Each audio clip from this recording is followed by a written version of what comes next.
thank you everyone for coming and appreciate your attendance at our talk, which is on the imaging of the spine, as Sue said. So a brief overview, we'll discuss the back pain problem and the importance of radiological and clinical correlation. We'll briefly talk about the radiological anatomy of the spine, because these are the things that we talk about in our reports. We'll talk about common abnormal findings, including those that cause back pain and those that cause radicular or nerve pain, which test should be requested, and then we'll discuss treatment options focusing on injections because that's what radiologists do. All right, so the back pain problem. As Sue said in the introduction, back pain affects a very large proportion of Australians. In the recent health survey, at any given time, 1 in 6 Australians had back pain and 4 out of 5 will experience it at some stage in their life. Importantly, most of these episodes of back pain will resolve, but some persist and need healthcare to help the patient regain their function. So, which findings are important on the imaging? People do sometimes have the idea that the radiologist will see all the problems, but although we do see a lot of abnormalities, the most important ones are those that contribute to the current presentation. And it's therefore most important to correlate the imaging findings with the clinical information, which will aid in their interpretation so that we can point you, the clinician or the treating clinician, to the correct problem, the one that's contributing to the current presentation. And then treatment can be guided towards that as well. All right, so just by way of background, this is a study from 2014 that looked at asymptomatic patients and demonstrates that as we age, a higher and gradually higher proportion of people will have abnormalities on their imaging of the spine, yet they won't have any symptoms.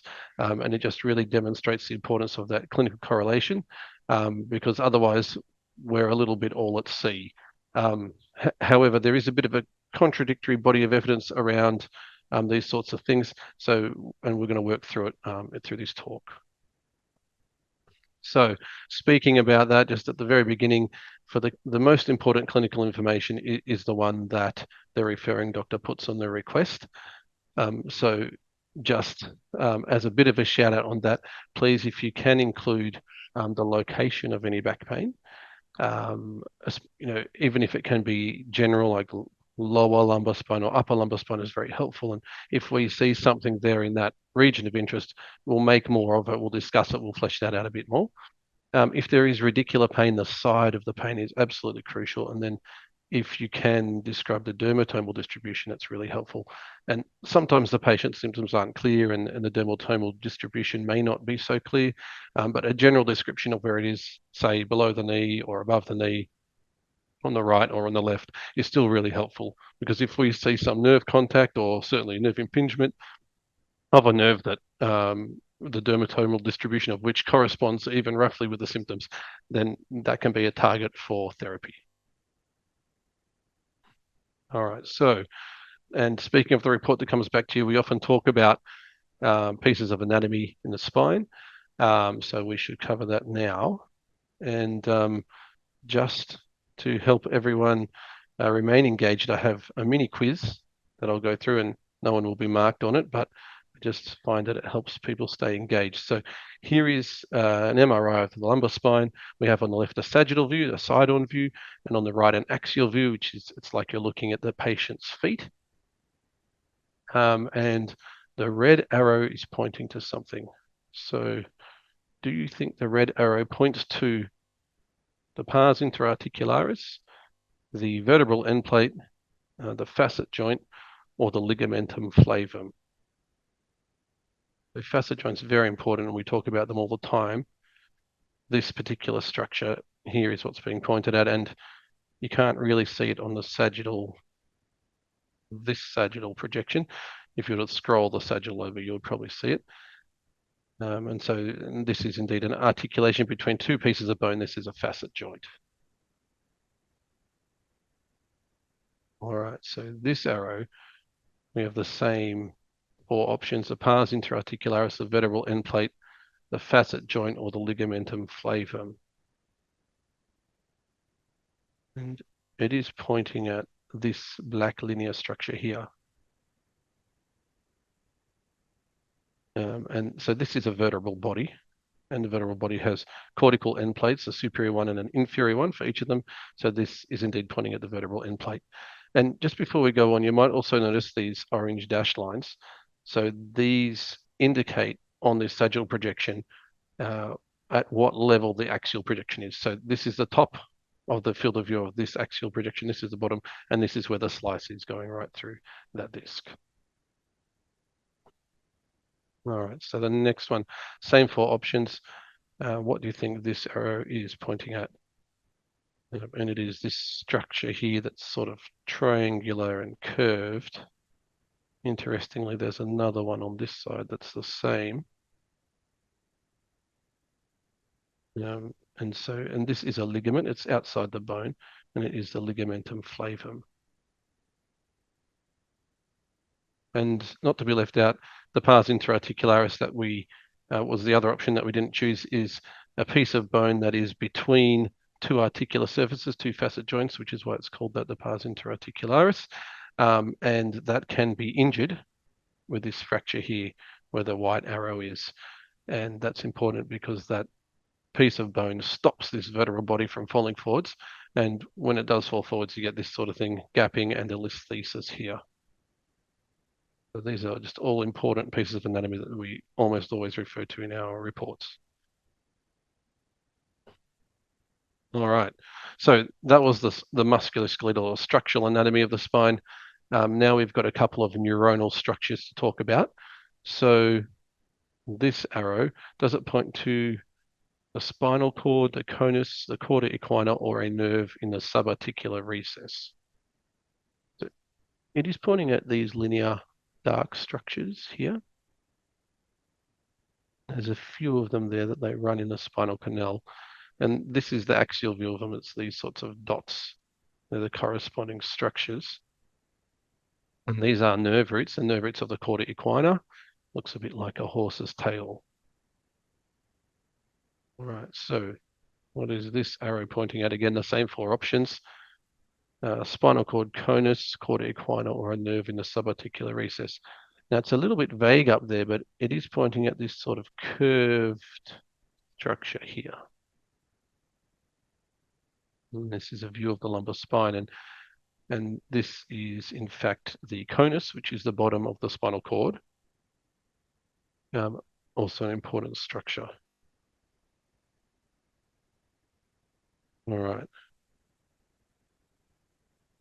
And then this next arrow, the last of our neurological anatomy questions, is pointing to one of these dots.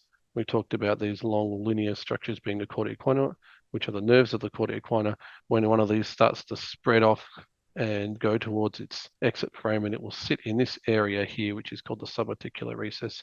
And so this is indeed a nerve in the subarticular recess. More about that space later.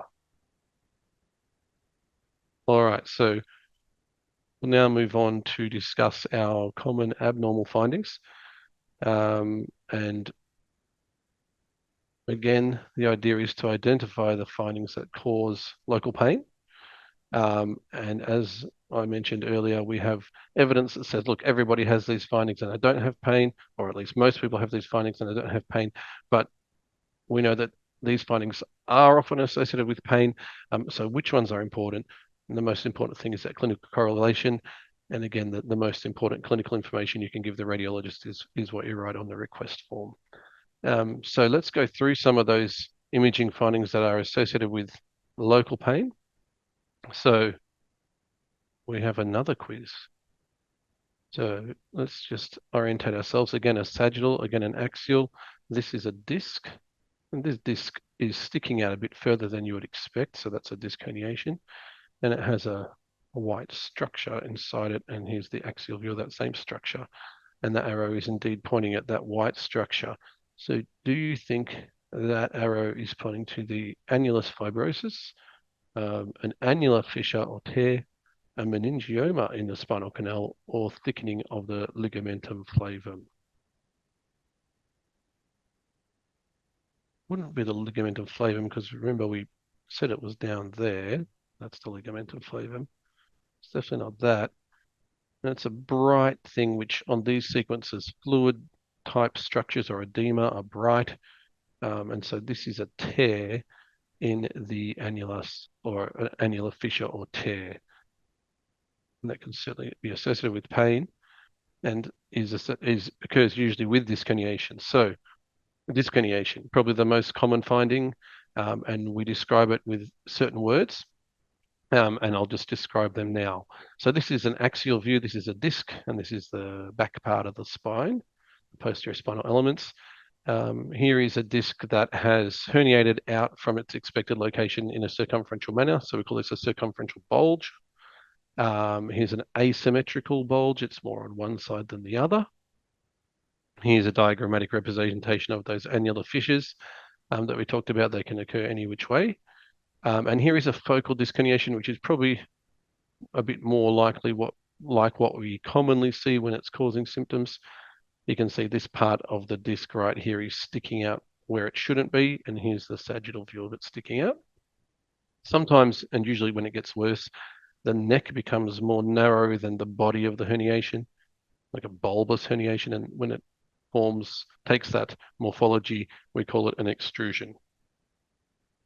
And sometimes you actually get a separated fragment of disc, and when it separates off like that, we call it a sequestration. Now, sometimes it can be really hard to tell the difference between a bad extrusion and a sequestration, but we do our best. Suffice to say, if it's at this stage, the sequestration stage, it's pretty bad. And then we also describe disc herniations for their location around the clock face of the disc. So that we have the central zone here, where if disc herniations occur here and they're big enough, they can cause spinal canal stenosis. And then next to that, we have the subarticular zone. Remember that nerve root in the subarticular recess or subarticular zone that we talked about? That's a disc herniation that occurs right there in that zone. And there's not a lot of space in there, so those disc herniations can often press on things. Then further lateral, we have the foraminal zone, which is where the neural foramen, the canal through which the nerve exits the spine, is lying. And if a disc herniation occurs there, then obviously it can also contact that nerve root. And then we have the extraforaminal zone, which is past the foramen. Those disc herniations can still sometimes touch the nerve root. And obviously these zones are present on both sides. All right. So getting back to our abnormal findings quiz. So do the arrows point to modic type 1 or edema, modic type 2 fat, vertebral metastasis, or vertebral fracture? They all sound like things that would cause pain, especially those last two. So with these images, we have two different types of MRI images. On the left, we have a T2 where the water or the CSF of the spinal canal is bright, and on this side, that water is dark. And the fat of the epidural space and the subcutaneous fat is really bright. So this is a T1. And one way to easily remember that is water white 2 or World War II, water white 2. This is the T2. So things that are bright on the T2 are water or edema. This is bright on the T2. It's dark on the T1, just like the other water. Therefore, this is edema. This is modic type 1 or bone edema. All right. Here's another view, same sort of thing. We again have the same two sequences, except this time the bright water's here and the dark water's here, so T1, T2. And this time we have similar looking features. Are they modic 1, 2, METs, or a fracture? Well, it doesn't look like a fracture. The vertebral body is maintained. Don't have bony destruction to say it's metastasis.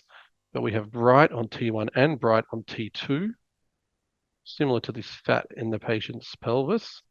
So this is fat signal or modic type 2. This is subacute change. And this is a bit more like what we commonly see, which is a mixture of everything. You get areas that are dark on both T1 and T2. There's sclerosis, chronic change. You get some fat metaplasia, subacute. You get some edema, acute. So it's just sort of active on chronic disease, which is commonly what we do see. All right. And then this is another really common one that we often see, a listhesis, where one of the vertebral bodies sits further forward, or it can be further back relative to the vertebral body below it. And that is associated with either a pars defect or with local intervertebral disc or facet disease that results in that micro instability and allows the vertebral body to shift a little bit like that. And then the last thing that we talked about, ligamentum flavum, it can be thickened. This is a normal one. And then you can see on this grossly thickened one how thick this ligamentum flavum has become. And you can also appreciate how it's encroached on the spinal canal and reduced the space in the spinal canal. And just to finish off, another common thing when it comes to disc disease, you see this disc has a little bit of disease here and probably a little fissure. And then a subchondral cyst called a Schmall's node has developed here with a little bit of bone edema around it. That can also be associated with pain. And then we have facet arthropathy. Here's some facet joints that are perhaps minimally arthritic. There's a little bit of lipping here and here. This one's probably moderate and this one's marked. And so these things can also certainly cause pain.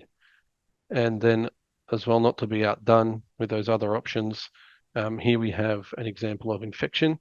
See, there's this big irregular focus of fluid signal that has eroded the adjacent vertebral end plates, which the vertebral bodies themselves are highly edematous. There's also soft tissue edema all around. You can see it here at the front. If you had an axial, you'd see it around the sides. You can also see some out the back. This is an advanced case of discitis osteomyelitis. And then here we have a large amorphous homogeneous soft tissue mass in the soft tissues and extending into the bone, eroding the bone. This is a neoplasm. All right, so these are the common findings. Didn't we say a lot of people have these and they don't necessarily have pain? It's absolutely true. But we have some great studies that also correlate findings with the patient's pain with statistical significance. This is a really good one from 2021, over 3,000 patients in the study. The results are pretty busy, but I'll just bring your attention to this top area. So this is basically disc disease, disc degeneration, loss of height, herniation. They had a strong statistical correlation with back pain and the patient reporting back pain in the next few months of their life. And that's pain that corresponds to the region of the disc herniation. So again, if the finding matches where their pain is, if the finding matches their clinical information, then it's clinically significant or commonly would be clinically significant. And then we have the modic changes that we discussed, type 1, which is the edema. Bone edema had a strong statistical correlation with pain, which is not surprising because bone edema is generally accepted to be painful. Underneath that, we have the modic type 2 or 3, which are the subacute to chronic changes, which didn't have a correlation. Again, that makes sense because they're subacute to chronic changes. And then the other features related to disc disease or spinal canal stenosis as a consequence of local disc and facet disease. And obviously, if you have the more painful findings you have, the more likely you are to have pain. So just highlighting again that importance of the clinical and radiological correlation. All right, so they were the findings that cause local pain. And now we're just going to talk about the findings that cause radicular pain or nerve compromise. All right, so we have a question just to start us off. So nerves are not usually impinged at which of the following locations? A neural foramen, subarticular recess, the far medial zone, or the far lateral zone? Bit of a tricky one because I've said which location are they not usually impinged? Well, the neural foramen, well, that's where the nerve roots go out, and definitely we talked about disc herniations in the neural foramen, in the foraminal zone. They can definitely get impinged there, and they commonly do. Subarticular recess, we talked about how the nerve sits in there as it's starting to go to its neural foramen. They can definitely get impinged there. Far medial zone, we've not discussed that. That's a made-up thing. So that's the correct, incorrect answer. And the far lateral zone, again, it's not as common as the other areas, but the nerves can still be contacted or impinged out there. All right, so in terms of neural compromise, we have the spinal cord that can be compromised or impinged. We have the chorda equina, and we also have nerve roots. But again, similar to the findings that cause local pain, if you pull people off the street and scan them, you're going to find some nerve root contact, for example, and that may not necessarily correlate with their symptoms.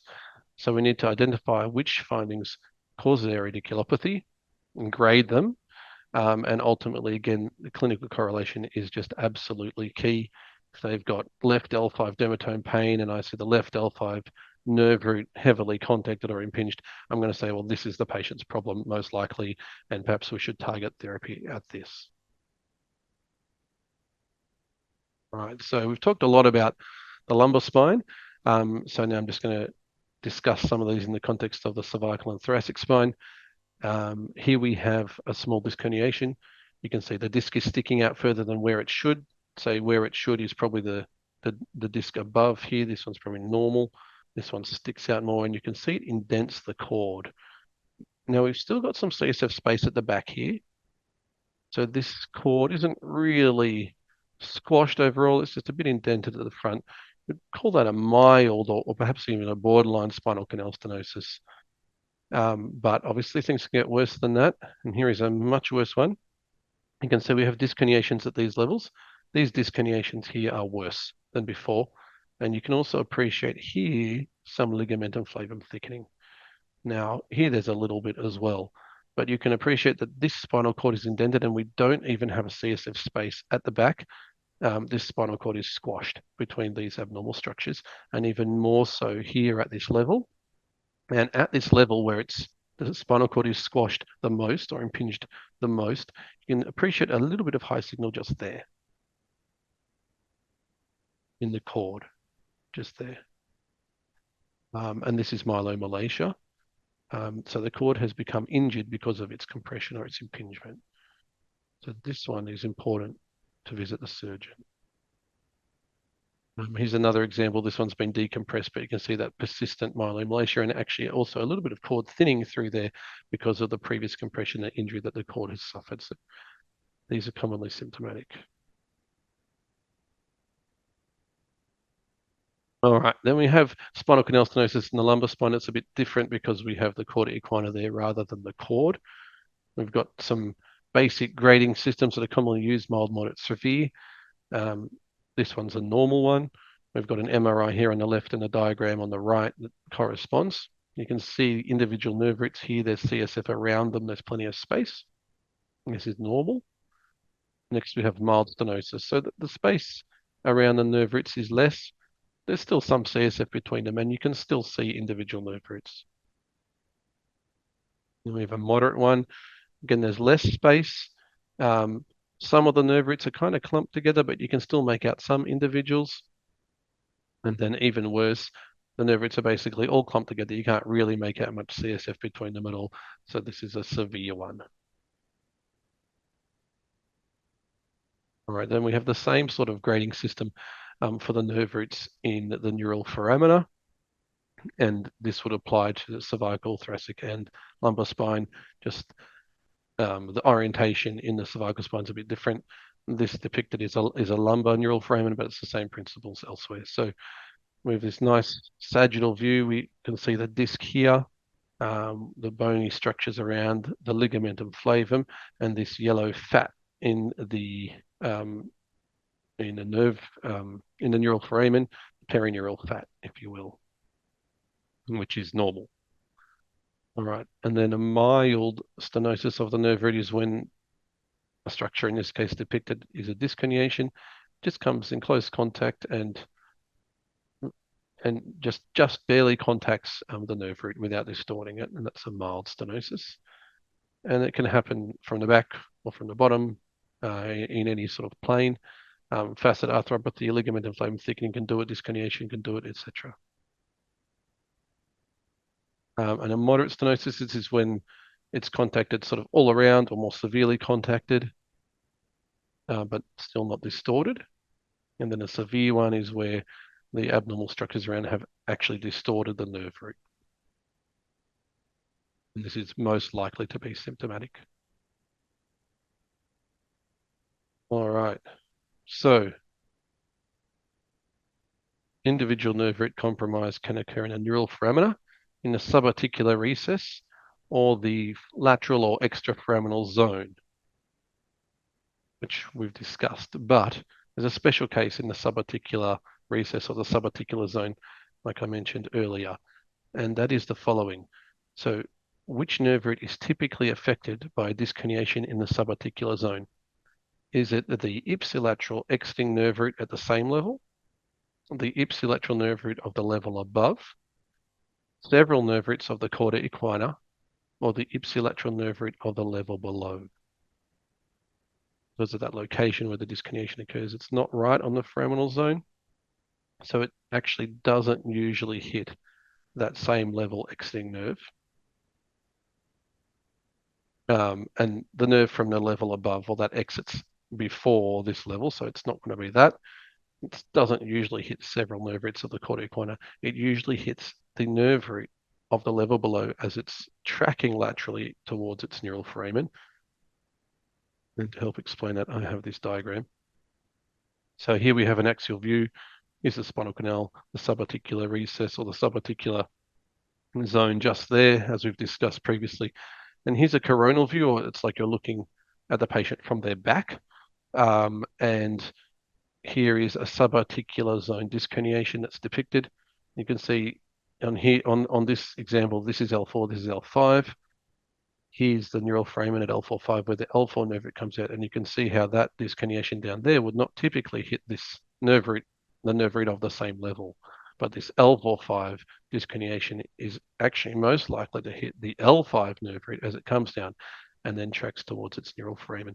So sometimes this can result in a bit of confusion because people have different approaches to doing injections, for example, or treating these sorts of disconiations. And sometimes people get confused as to what level should be injected, etc. But this is why if we understand this, then we'll understand which nerve root that we should be targeting.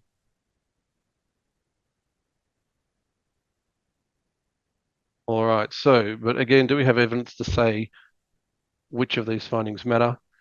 This is a great study from 2004 that correlated the surgical findings with the MRI findings in patients with radiculopathy.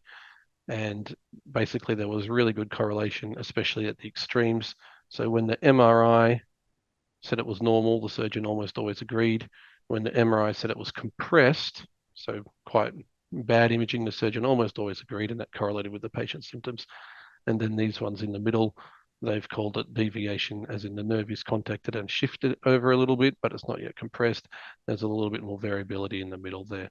But when we called normal and when we called clearly abnormal, there was really strong correlation. So just speaking about that subarticular recess, this is how you'd normally see it. Again, we have a diagram on the left, we've got an MRI on the right, lots of arrows there, but here's a disconiation and it doesn't really contact that nerve in the subarticular recess. This disconiation is a little further over and it does just contact that nerve, you would appreciate. So this would be a mild subarticular recess stenosis. This one's a bit bigger. It contacts the nerve root and displaces it posteriorly. So we'd probably call this a moderate stenosis. And then this is a severe one. You can see the nerve root is impinged, distorted by that disconiation. This is most likely going to be symptomatic. The most severe category from the study we just looked at. All right. And the last thing, the far lateral zone or the extraforaminal zone disconiation is just outside the neural foramen, which you'd probably call ends there. And it's just outside and it still contacts this nerve root here and could potentially be symptomatic if it corresponds with the clinical features. All right, and then just another couple of things that come up not infrequently that can be really important. This is a large fluid-filled structure associated with the facet joint. It's actually a ganglion of the facet joint, and they can get ganglia just like any other joint. Sometimes they poke out the back here, and they're not too much of a problem, and sometimes they poke out the front, and you can see it really gets in there in the spinal canal and causes a compression in that subarticular recess and in the neural foramen, and even narrows the spinal canal itself. So they can be quite bad. All right. And speaking about our severity grading, sometimes I get this question, and people say, well, if it's mild now and mild later, then how can you say it got worse? Or how can this one be mild and that one also be mild? They're not exactly the same. And that's because that disease is on a continuum. And so, if the stenosis is here, you would call that mild. And if the stenosis is here, you would equally legitimately call that mild because it hasn't yet crossed over to moderate. So you can still get some progression of symptoms within each of these three broad categories. Sometimes we try to call them mild to moderate or moderate to severe, but that makes our grading system a bit more complicated from 3 levels to 5. So just understand we're trying to quantify a spectrum of disease. All right, so which test should I request with all this information? So Medicare actually reviewed the utility and usefulness of CT and MRI in a report in 2016, and their evidence suggested that for highly significant or pathologies that required surgery, the accuracy of CT was actually similar to MRI. So if you've got really bad findings, CT is actually decent at finding it. However, they acknowledged that expert consensus was that MRI offers better sensitivity and specificity, and it doesn't give radiation. And furthermore, most surgeons said that if they were going to do surgery on a patient, they would want an MRI.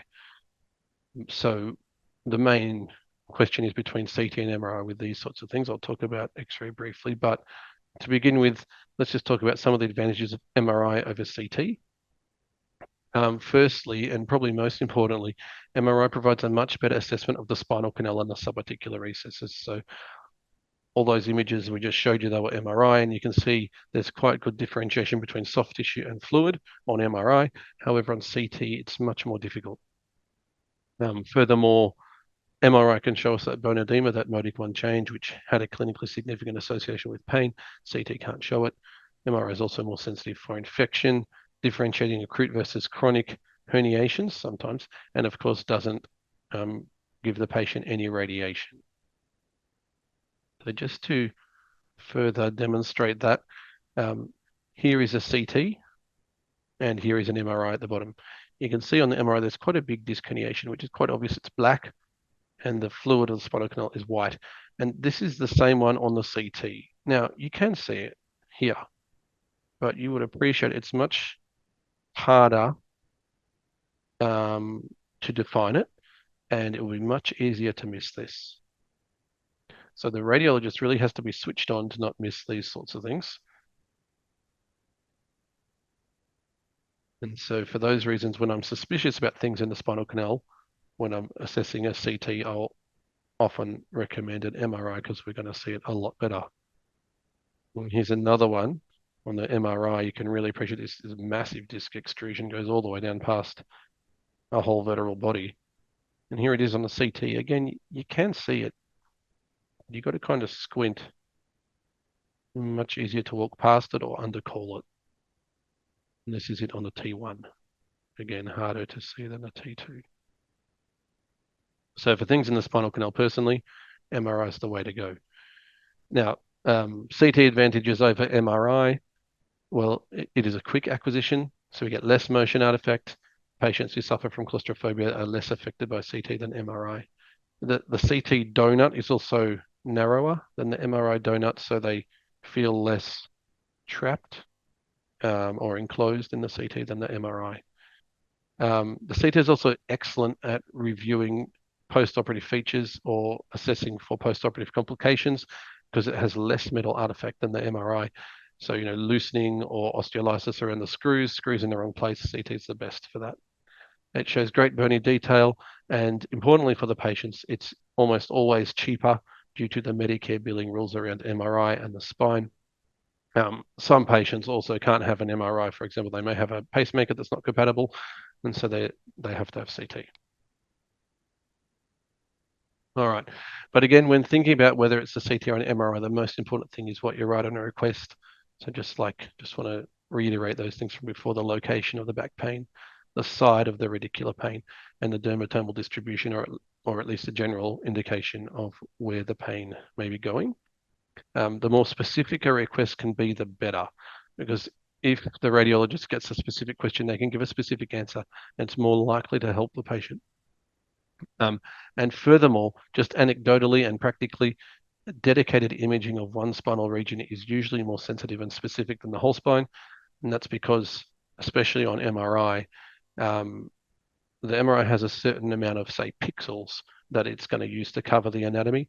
And if you use that same amount of pixels only on the lumbar spine, you're going to get better detail, better resolution than if you stretch those pixels over the whole spine. And furthermore, the radiologist's attention over the whole spine is going to be over the whole spine, whereas one area, they're going to focus only on that area. That's not to say that sometimes whole spine is not completely appropriate, and there are times when it is absolutely appropriate to do so. But the more specific we can be, the better. All right, and then X-ray, not to be forgotten. X-ray itself is a really good overview. Again, it shows those post-surgical features really well. It has basically no artifact associated with metal. It's completely reasonable to do an X-ray for back pain. It will see fractures. It will show alignment quite well. And speaking about that, you can do flexion extension views in X-ray, and that can highlight the listheses sometimes better than the recumbent supine CT and MRI. X-ray will also show those nerve roots, the bony structures around them, but it's nowhere near as good as CT or MRI. But X-ray is very accessible, the cheapest of all the modalities, usually doesn't require an appointment, so it's quite convenient for the patient. So these are the things to consider when requesting these sorts of tests on different patients. All right. And speaking of this and the ever complicated MRI billing rules, I have a question about a GP referred MRI of the spine and Medicare billing. So which of the following scans will not be Medicare rebated when referred by a GP? So for which of these will Medicare pay nothing? Is it A, a thoracic spine in a 14-year-old after an X-ray, lumbar spine in an adult after an X-ray who has radiculopathy and back pain, cervical spine in an adult in the setting of radiculopathy, or the lumbar spine in a 12-year-old? Bit complicated because the Medicare rules are complicated. But basically, for people under the age of 16, Medicare will pay for MRIs. So the 14-year-old and the 12-year-old, they're fine. They attract a Medicare rebate. In adults, however, or those over 16, the only indication that, well, the only region that Medicare will pay for is the cervical spine. So that the adult with cervical spine radiculopathy will attract the rebate. For the lumbar spine, Medicare will not pay at all for a GP referral for the lumbar spine, no matter what the indication, which is a shame. All right, so here are the Medicare indications for MRI. At the bottom we have children 16 years and under. Sorry, at the top we have children 16 years and under. That's MRI of any part of the spine. If there's trauma, if there's unexplained pain or neurological signs, or when significant pathology is suspected, so anything. And then for those over 16 years of age, it's only the cervical spine in the setting of radiculopathy or trauma. All right, so our last section, treatment options, which won't take us too long. So we have conservative treatment, broadly speaking, CT-guided injections, which we do, and then surgery. So don't forget about the conservative option. We said most people, their back pain will resolve. And this is a study that I reported. You can see in July 2021, this was a disconnation. It's more like an extrusion. It's got a bit of edema. It's quite bad. In January 22, it's smaller. The edema has resolved, which contributes to the smaller mass. Here's the axial view, just showing that I'm not tricking anyone. Here's a disconnation. pressing on this nerve root in the subarticular recess. And here in 22, it's gone right down. It's no longer pressing that nerve root. So this person had a great result with conservative treatment. All right. So quick question for CT-guided injections. Which of the following is true? Epidural injections target a specific dermatome. Facet joint injections are for radicular pain. Nerve root injections target a particular dermatome, or nerve root injections are best when the dermatomal distribution is not clear.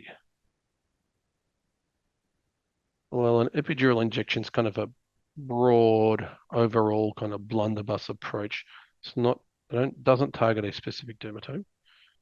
Facet joint injections, facet joints classically will produce local pain. So classically, facet joint injections are for local pain rather than radicular pain. A nerve root injection is targeted to a specific nerve root which has a specific dermatomal distribution, and so they are best when the dermatomal symptoms are clear. That's when they're most likely to be effective and help the patient. All right, so we have the epidural or translaminar posterior injection, the nerve root injection, perineural, foraminal, and the facet joint injection. It's important to remember that these are temporary measures which provide usually incomplete, although often significant benefit for the patient. They help us to check, and often the surgeon to check, is this site the cause of the patient's pain? Because if they have an injection there and it really helps them, then that's good evidence to suggest that surgery that relieves that same area is also going to help. And often when it's not clear where their pain is coming from, the injections are less helpful because it's a bit of a stab in the dark. It may not even be the location that's causing their pain. That's less likely to help the patient. All right, so here's a diagrammatic representation of these injections. The nerve root injection comes down there next to the nerve root. The epidural injection comes here through the back. Now, they've had to depict them all on one slide, so obviously we don't go through the bone. We scroll up and down and get past the bone, but the needle still comes here into the epidural space, which you can appreciate is very small. And then we have some facet joint injections. You aim to get in the joint. In reality, there's often osteophytes that cover it. You can't get in, so you just go next to it or close to it as you can and inject there. All right, so this is how we do it. We put this grid on to localize ourselves left to right. We use a laser for head to toe localization. Plan the injection, and there goes the needle into the facet joint. Epidural injection, same thing, same grid. Plan the needle path, and there it is. You can see there's a little bit of gas that's been injected here just to demonstrate that this needle is in the epidural space, not in the thecal sac, which is the main potential complication of an epidural injection. And here's a nerve root injection, same thing. Plan the needle path, and here's the needle down in there just next to that nerve root. All right, there's risks with everything.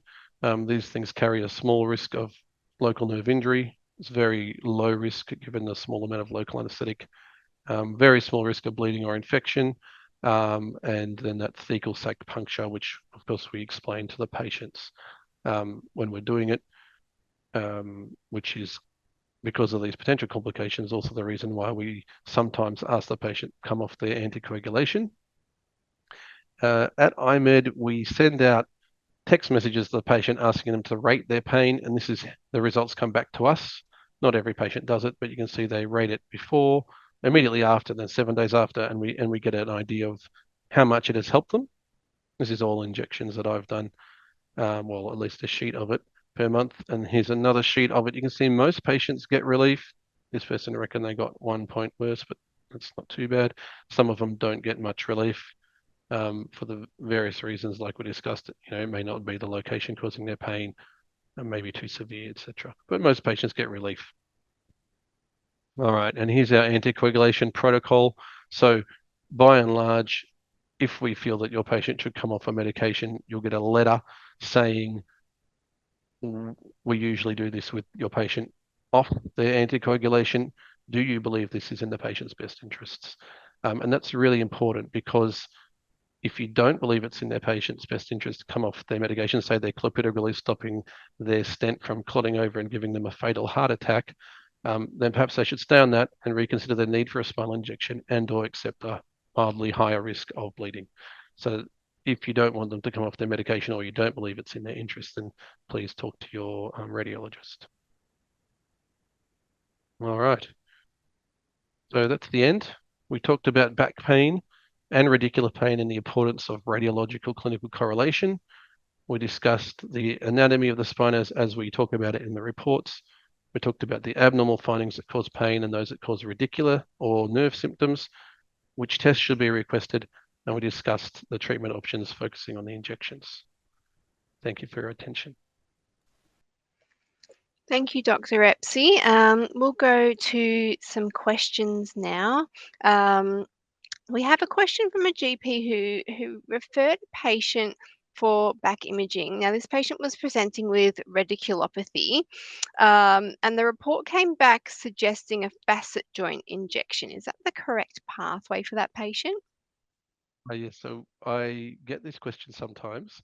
I don't want to be overly critical of my colleagues, but classically, facet joint disease, facet joint arthropathy should produce local pain. And so typically, if we're going to do a facet joint injection, that should be for local pain. True radicular symptoms, if we're going to try to address those, we should try to inject at the nerve root itself. Now, there are some little efferent nerves that go around the facet joint.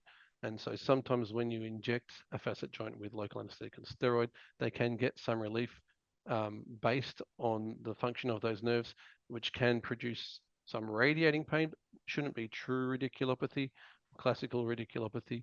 And so primarily the facet joint injection is for local pain. Thank you for that.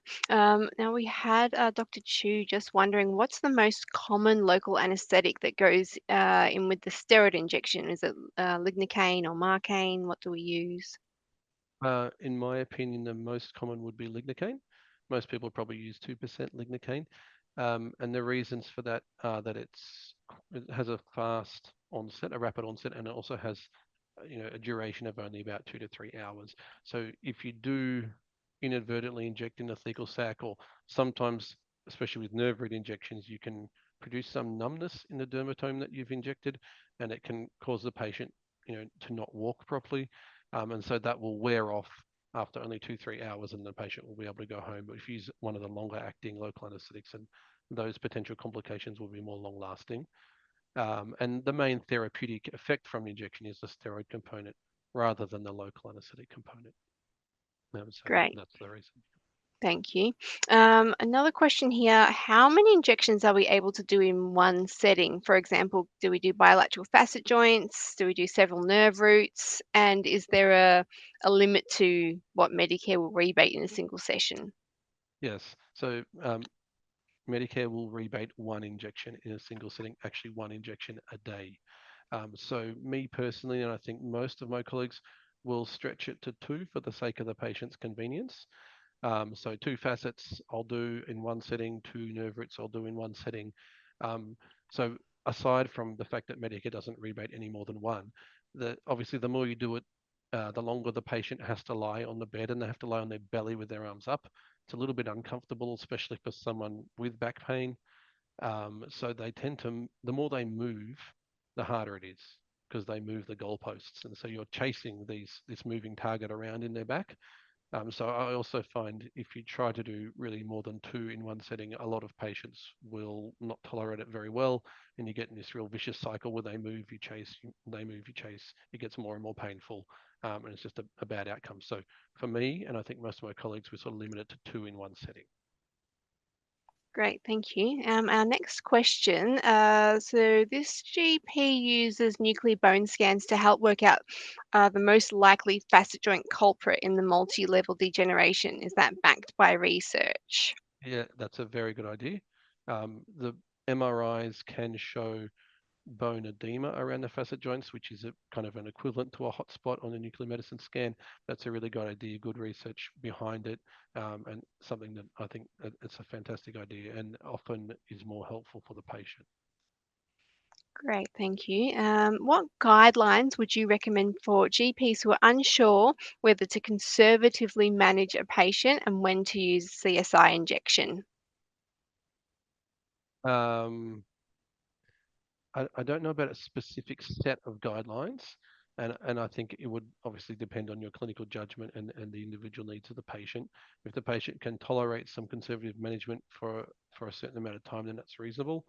I think a lot of the patients who come for injection are kind of like, I just want something, I want anything, my pain's too bad, I can't tolerate this.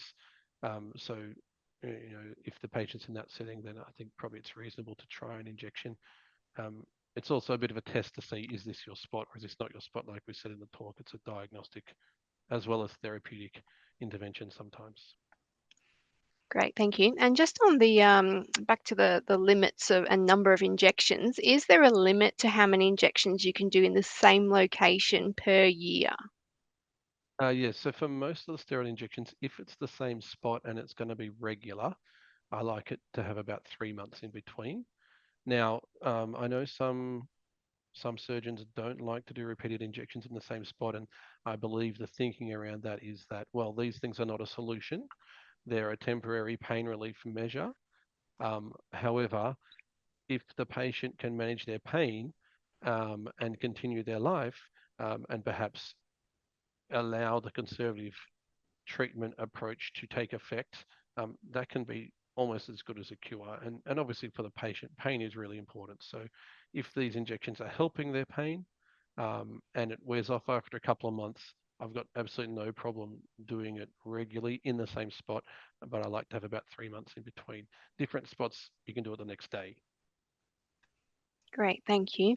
Now we have just a question here. So we've got a GP who was reading in Up to Date that there was no benefit from a nerve root injection or perineural injection, and that it was recommended only epidural injection was performed rather than perineural injection. And I was just wondering what your opinion was on that. I would say that is a component of the complex and sometimes conflicting body of evidence around spinal imaging and intervention. Anecdotally, I can show you patient feedback like those last few slides that show that nerve root injections have provided pain relief. And I get feedback from patients that they do. Not always, obviously, but they do certainly in some cases. So I would say that probably that point can be argued, and there is no doubt evidence that can also suggest that there is benefit. But I do acknowledge it's not everybody. It is most people where the target is clear will get relief. If the target's not clear, if it's not, we don't really know which nerve root is causing the problem. Like, their symptoms are vague, there's mild contact on multiple nerve roots, and then we sort of target this one or this two in the hope that it might help them. Yeah, they're the ones where it's less likely to help and might give rise to that sort of idea. But the more specific we can be, the better outcome the patients have. Great, thank you. And do you have any idea what's the typical time frame where a patient can expect to see benefits from a spinal injection? Yeah, so I tell the patients that the steroid usually takes a few days to kick in, but to give it a week before they judge it. And that's because, a lot of these patients, their pain is intermittent. So the best thing really is for them to keep a pain diary from before they had the injection till after, because it's really a subjective kind of memory thing for the patients. And so sometimes they'll sort of say, oh, I didn't think it was helping me, but then I went and did activity X or activity Y, which I normally can't do, but after the injection, I could do it. So it must have helped me. So it can be a bit subjective. But so I tell them, give it a week before you judge it. Great, thank you. And I think we probably have time for one last question. Do GPs have to write on the referral what level to perform the epidural injection, or do they just need to say that it's lumbar, for example, and the side? Yes, so for epidural injections, the epidural space is continuous from top to bottom. So for epidural injections specifically, the level is not as crucial. So a lumbar epidural, that's fine. I'll decide based on the initial imaging what is the safest and most accessible level for epidural injection in the lumbar spine, and I'm more than happy to do that. With nerve roots, it's more important for you to try to be as specific as you can. Again, I can decide myself, but I would like your clinical opinion as to where you think it should go or what dermatome you think is involved. Great, thank you. I think we will wrap up for the evening. Thank you, Dr. Repse, for your presentation, and I wanted to thank our audience for joining. Now, we do appreciate your feedback, so there is an evaluation survey in the handouts tab. Please complete that survey. It's really helpful and it helps us target these education sessions so that they're most beneficial for you. Now, Dr. Repse mentioned the MRI rebate criteria for GPs in his presentation. In the handouts tab, there is a downloadable PDF that will tell you exactly what you can refer for and what you get a Medicare rebate for, and what the clinical indications are for those presentations. So check out the handouts tab. Please fill out the feedback survey that's contained in the handouts tab. And thank you for joining. We hope everyone has a good night.